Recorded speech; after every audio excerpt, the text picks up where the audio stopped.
Go. Hi guys, welcome to Beauty. Hello mga ka-freshness. Who are you? DJ Bo. Who are you? Hi. Sana na. Ako si Nanay Christy per minute.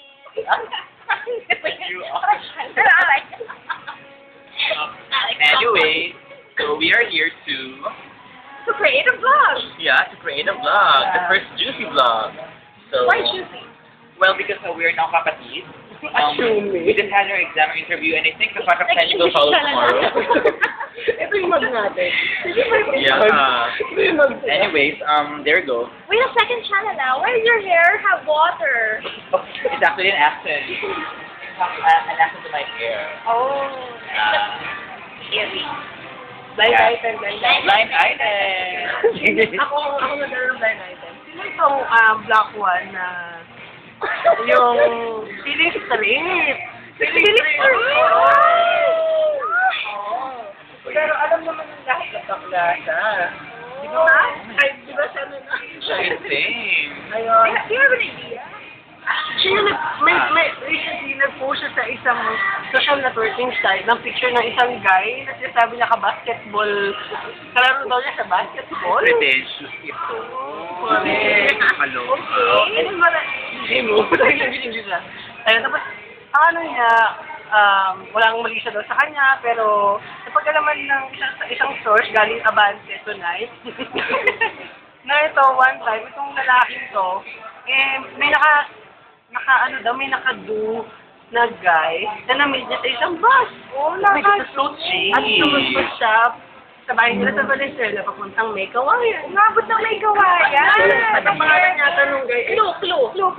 Bulong-bulong. ano siya? Baklang duhat siya. Bulong-bulong po siya. Bulong-bulong. Matthew. Ikaw? Well, let me redeem myself. True confession. True confessions. I think it's about time for you all to know the truth. Tagal. Some people make mistakes, And you. and I hope you can accept me for what I have done. No. But I have a blind item too. Sino itong lalaki na sinasabi na maluwag na daw? Ang galing. Maluwag na daw ang kanya. Sumbong. Nakakaloka kasi. Ito wait lang. Taga ano siya? Taga West Rambo, Makati. At ang balita ko pa, meron pa siya sinundan na guy. Isang jeep. And then sinuks niya daw. Now, ano pa masabi niya sa ganong klaseng lalaki? Or I mean, bading. I think it's the worst kind of all because maluwag na siya. So, let me guess. Are you gonna I guess? don't think that guy is gay. Kasi I know him from... Meron bang straight na guy na maluwag ang puwet? Ano ba straight na gay nag-professor na may ka-basketball like daw na ka-office-mate natin dati? Ay, niya daw dati. Tapos, Anyways, dead air. Clue. Clue yun ang sabi ko lang yun. Pulong person. It's Michael. oh my God. I don't think so. I don't think Michael is gay. I think it's True just... confession. And I think it's just misunderstood. Oh. Yeah, I know Michael. He's a friend of mine. He's a friend of mine, like a friend. So, Nanay Christy, ikaw. What's your blind item? Itong blind item ko, wag naman yung itong blind item ko. Ito, common na to sa lahat. Kilala na to ng lahat. Isang, sikat na duhat. Sa lahat ng duhat, siya yung... Bakit puro buhat na naririnig lang? Kasi ito ay related din sa unang inalam mo. Napag-alaman ko na itong duhat na ito ay Oo. bubulong ko na lang.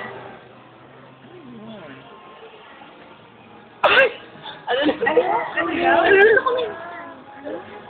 Yung duhat daw. Anong bakla? Live ba tayo? Okay, ako naman yung mga blind item. Ito daw itong lalaki na hindi na nagpapanggap.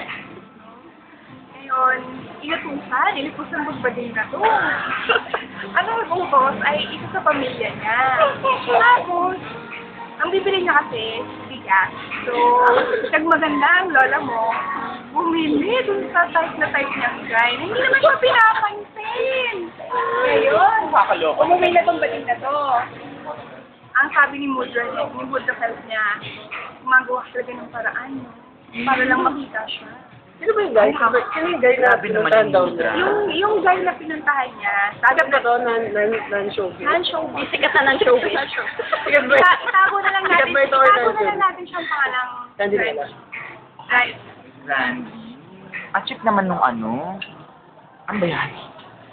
Yung nanay naman, si Mudra na masyadong asumera. Dapat alaman ko pa na masakit ang puso nitong baklang duhat na to. Pero na, katabi na. Sabi niya, ang sakit. Ang sakit. Tsaka, ano mo, yung, for crying out loud, Matthew.